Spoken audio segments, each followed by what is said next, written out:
Welcome to Talent X, the Talent Experience podcast featuring authentic conversations on the future of work, empowering you to better understand and deliver a best-in-class, future-proofed career experience. For more insightful conversations, visit talentxpodcast.com. We hope you enjoy this episode of the Talent X podcast. Good morning, good afternoon, good evening, wherever you are in the world today. It's Rhonda Taylor, and I'm the host of Talent X. Talent X is a podcast that focuses on the talent experience. And today we have an incredible guest with us, no stranger to a lot of you, Torin Ellis. Hi, Torin.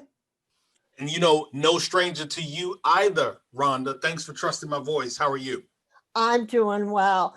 And Torin is a human capital strategist. He focuses on the art of recruiting diverse talent using various creative methods.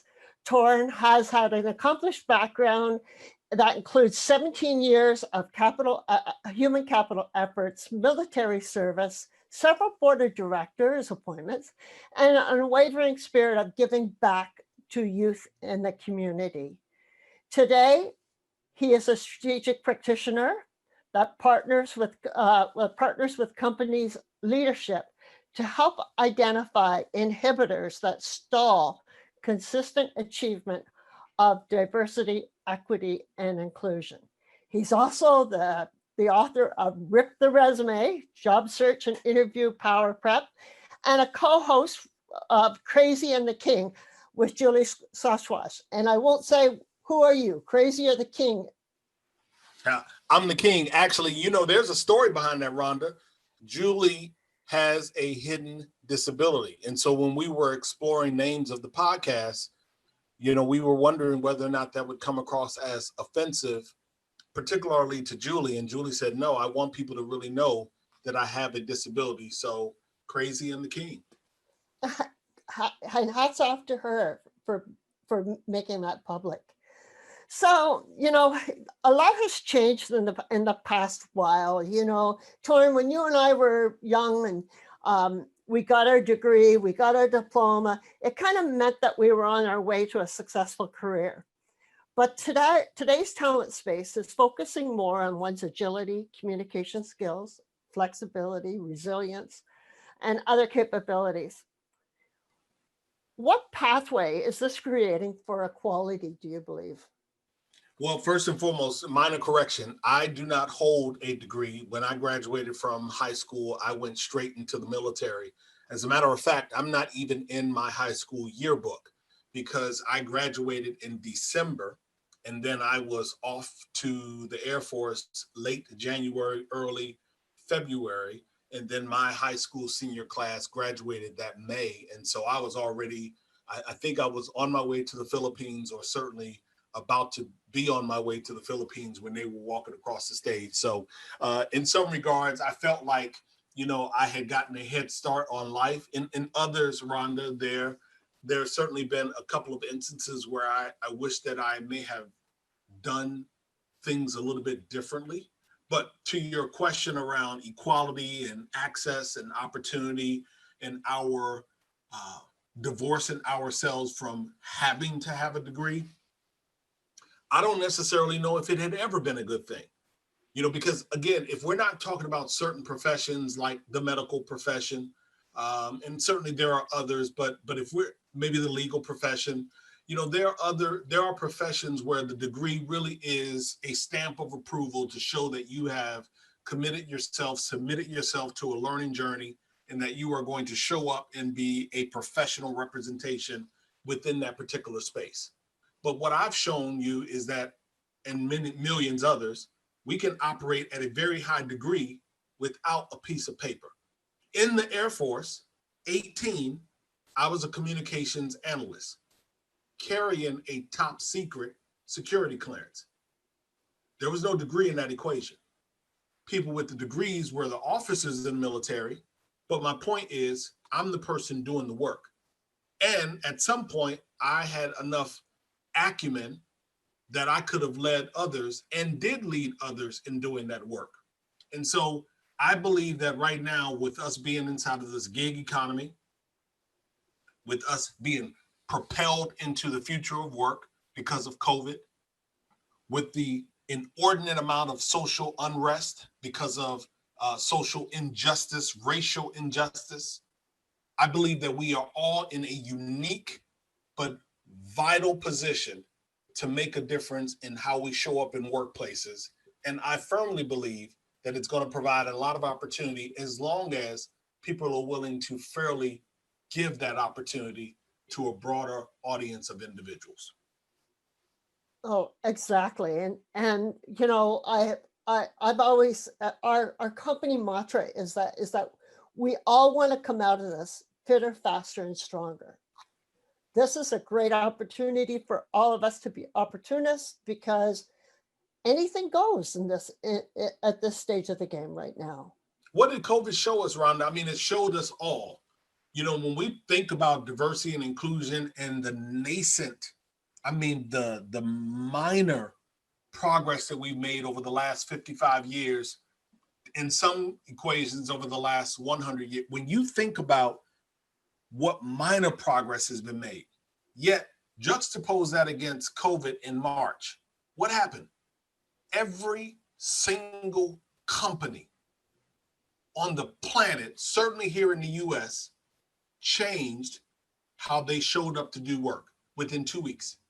Every single company, small, medium, large, geography or geographic and industry agnostic, every single company in 2 weeks showed you that they could go from a headquarters location, a whatever physical, and be equally as effective from home. So what I know is that much of what we see as an impediment, whatever that impediment is, has everything to do with the people and their lack of desire, their lack of will in making it happen versus it not being able to happen. Yep. In this, resilience is the number one word right now in the workforce, and the companies that are resilient are making great strides. I agree. Yeah. I absolutely agree. Yeah, we see. We're speaking of companies. We need to ensure that our talent pipeline is fair and free of prejudices, and that's an open-ended. I know, Torin, that's an open-ended question, but we all have to start somewhere. How do people start? Well, first I'd say let's diversify our sourcing and recruiting team. That's what I'd say. And if you can do that, then do it. Diversify the representation, the contribution, the people performing the sourcing and the recruiting function in your organization. The second thing that I say is no matter who you are, get some degree of proximity to audiences that you are not accustomed to being around.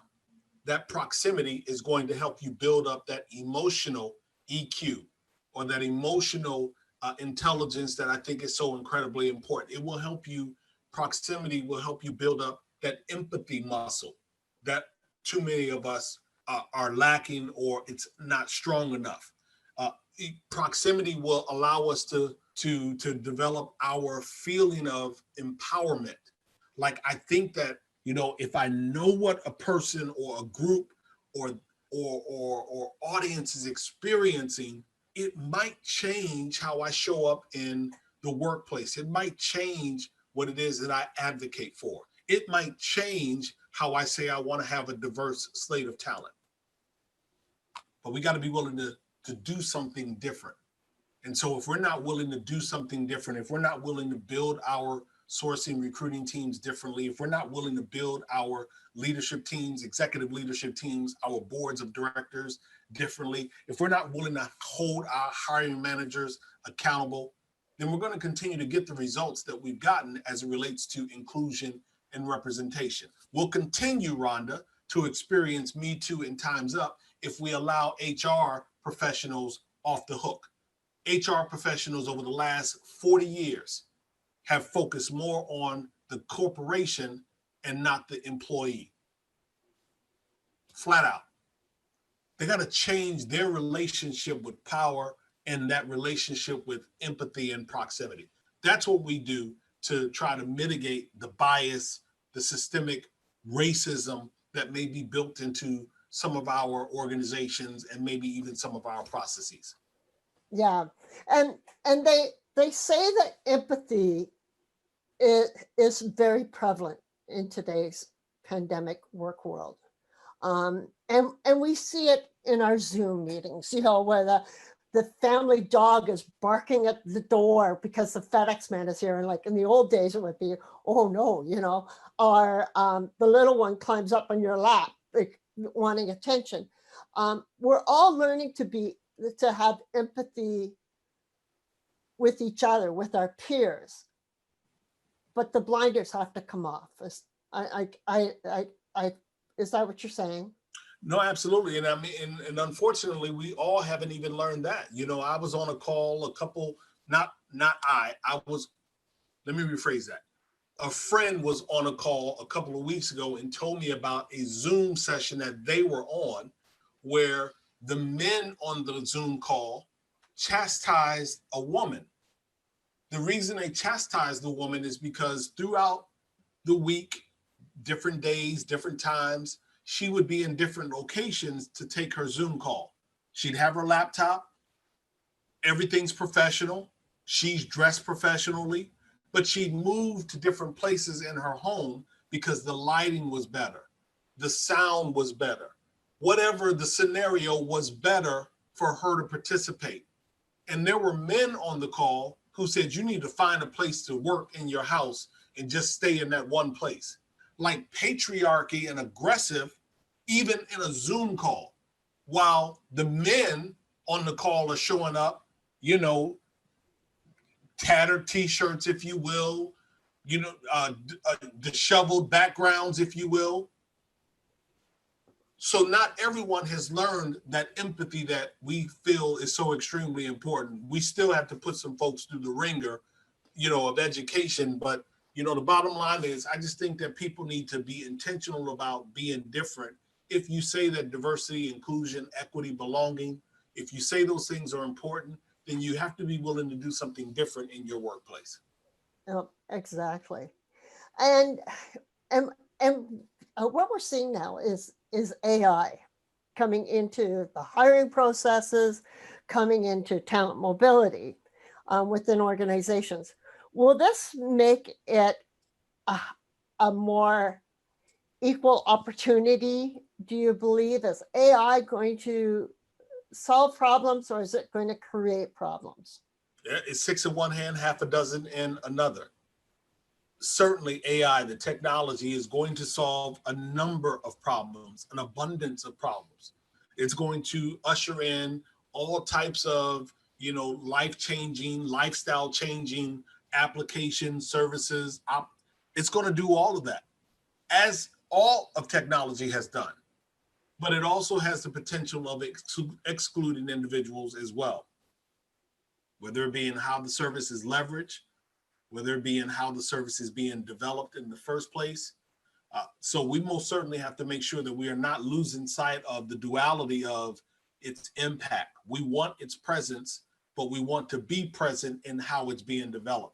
And not enough organizations are working hard enough to disrupt the representation in the development of AI. They're just pursuing the journey, the course of, let's get the solution in the marketplace.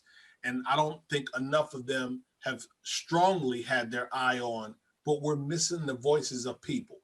We're missing the voices of individuals that have a disability, as we started the conversation.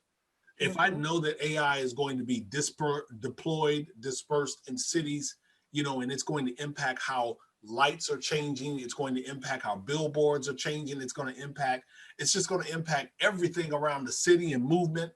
Why am I not thinking about or having or including the voice of people with a disability or a sight impairment or a hearing impairment, a physical impairment? Why am I not doing that in the development? I don't want to just talk to them. I don't want to just do a focus group. Let me include them in the development.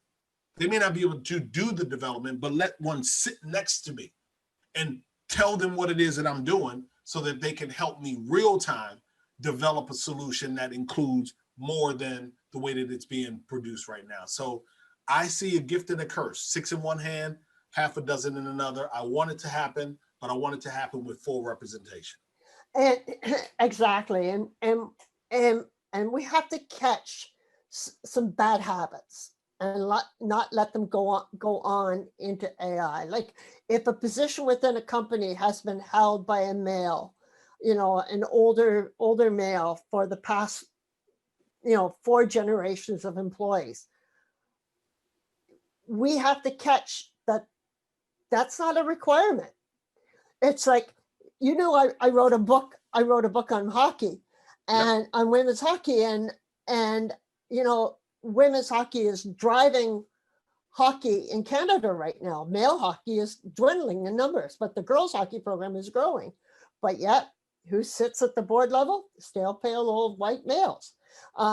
So it's not reflective of what's going on.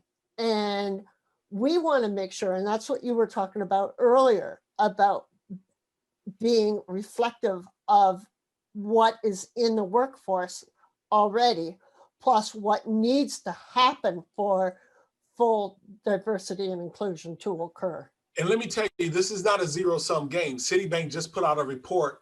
I don't know when this is airing, but Citibank put out a report the 4th week of or 3rd week of September, depending on how you like to look at it. You can find the report. I don't have the title of it, but if you just Google $16 trillion in GDP is what the United States has lost since the year 2000 because of racism. $16 trillion.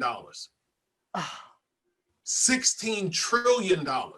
So when I think about, representation, when I think about changing and adding, it's not a zero-sum game. $16 trillion added to GDP means that we didn't need to get rid of anyone. We had the opportunity to add a whole bunch of someones. So it's really about perspective and how we look at, the narrative, the story around D&I, the criticality, the value around D&I. Too many people, have that concept, that notion that it's a zero-sum game. It's at my expense. These people are less talented. Those people are unqualified. These people got special whatever. It's none of that. And in some cases, it might be all of that. But the point is, there's enough for all of us. So if I look at COVID and look at where we're going right now, and in 2021, I see a runway of opportunity. And my hope is that your listeners see the same. Oh, exactly. As any woman, I love to cook. One of my favorite chefs is Deborah Ventris, and I don't know if you know her, but she's a woman, obviously. She's Black, and she's a lesbian, which, is totally, an underrepresentation of what the chef world is like today. And she said that as she got recognized as a world-class chef, she realized that she became a threat to the establishment. And so how do we go about removing the emotional side of the jealousies and insecurities? You already spoke about this a bit, but gosh, we're getting some really great people at the top, and boy, they're being beaten up. Yeah, I think, Rhonda, we're in that moment right now. And George Floyd and so many other egregious actions have taken place here in the U.S. that have, sparked social unrest in cities all across this country. And I firmly believe that if we hold on to this moment and we declare how important it is that we treat the summer of 2020 the very same way that we treat September of 2001, the same way that others might treat the Holocaust, the same way that some would treat the Trail of Tears. If we treat this moment as important as it is, then I think that it will serve as embers, if you will, for all of us to have a spark in, we can do better. We can do different. And we will do better and different, but it requires that we all are together. More of us are together the way that we have been over the summer of 2020. And so for your chef, that's your favorite chef who is disrupting the power structure and, the establishment, if you will, the establishment needs to be shaken up. Yep. Because quite frankly, if we are honest, take a look at any industry, take a look at any geography, and just evaluate its condition. And then see or ask yourself who's been in power or who's made the decisions up to this point or who had the most influence. It's two things. Just look and ask a question. And I think most of us would say there's a lot that can be changed. There's a lot that can be better. Now, am I going to wait for them to do it, whoever them is, or am I going to be a part of changing that myself? And I submit to you, Rhonda, that many of us are willing to be a part of what we want that future to look like. I've been on this path of D&I since 2012. I've been on it longer than that, but officially put a flag in the ground 2012. So I've been almost a decade in trying to change the narrative and shift the results and the progress around inclusion and representation. The beautiful thing for me is that I'm not tired. The unfortunate thing for them is that I'm not tired. And you have just begun. Absolutely. Torin, as we wrap up, we always ask our guests the same question, and we always love the variety of answers. You're great at what you do. What drives you? Like, what gets Torin to get up out of bed every morning and say, today I got to do this? What makes you the success that you are? It's simple for me, love. I tell people, Rhonda, that the two most powerful words in our lexicon are love and process. That if I love you, when I say something to you, if I tap you on the shoulder, if I cut you off in traffic, if I run down the hallway and get in front of you or grab a chair before you, if I do any of these things and you know that I love you, you don't tend to question, why did Torin do it? In your mind, you immediately go to, it's probably for my benefit. He's helping me to avoid something. He's protecting me from something. He's shortening my learning curve as it relates to something. If I love you and you know that, then your judgment, your reflex for me is different. When you don't know that I love you, you got to process everything that I said. You process how I cut you off. You process if I'm talking over you as a woman. You process whether or not I agitated someone to get the promotion and didn't advocate for you. You got to process. And oftentimes you'll end up still feeling with the same conclusion that the person who holds love concludes. But there are those times when you don't. And so for me, I am driven by a love for humanity. Like, I could care less what color you are, and I see your color. I could care less about your ethnicity, and I see that as well. I don't care about your political or your religious leanings, your sexual preference or identity. None of those things matter enough to me to make me divorce myself from being an advocate, a warrior for you. I want you to have everything that I want. And I want you to know that me wanting those things takes nothing away from you.